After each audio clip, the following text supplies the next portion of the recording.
అఖిల భారతీయ విద్యార్థి పరిషత్ ఆధ్వర్యంలో ఈ రోజు హైయర్ ఎడ్యుకేషన్ ముందు ధర్నా నిర్వహించడం జరిగింది. ఎందుకయ్యా అంటే ఏదైతే డిగ్రీలో దోస్త్ అని పెట్టి ఆన్లైన్ లో విద్యార్థులకి అడ్మిషన్లు ఇప్పిస్తారు, దాని మెయిన్ మోటో ఏదైతే పేద బడు బలహీన వర్గాల విద్యార్థులు మారుమూల గ్రామాల నుంచి వచ్చి మెరిట్ విద్యార్థులు వాళ్ళకి సక్రమంగా ఆన్లైన్ లో వాళ్ళకి సీట్ అలాట్మెంట్ అవుతుంది, గవర్నమెంట్ కాలేజీలలో వస్తుంది, వాళ్ళు ఫ్రీగా చదువుకోవాలని ఉద్దేశంతో ఈ రోజు హైదరాబాద్ లోకి వచ్చి చదువుకుందామనే ఉద్దేశంతో వస్తే ఈ రోజు ఈ సంవత్సరం జరిగిన మొదటి సంవత్సరం విద్యార్థులకి మీరు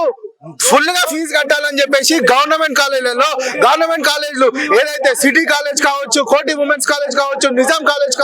కళాశాల కావచ్చు, సైఫాబాద్ డిగ్రీ కాలేజ్ కావచ్చు, ఈ రోజు మినిమం ఫీజు కట్టుకొని మిగతా ఫీజు అంతా స్కాలర్షిప్ తోటి పేద బలహీన వర్గాల విద్యార్థులు చదువుకుంటుండే. ఈ రోజు ఏమైందనంటే ప్రిన్సిపల్ సెక్రటరీ కావచ్చు వేరే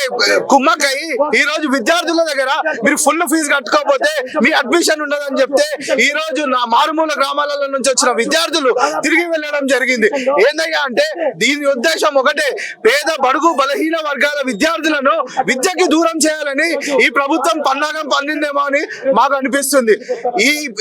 ఇప్పుడే దీనికి పర్యాయం రాకపోతే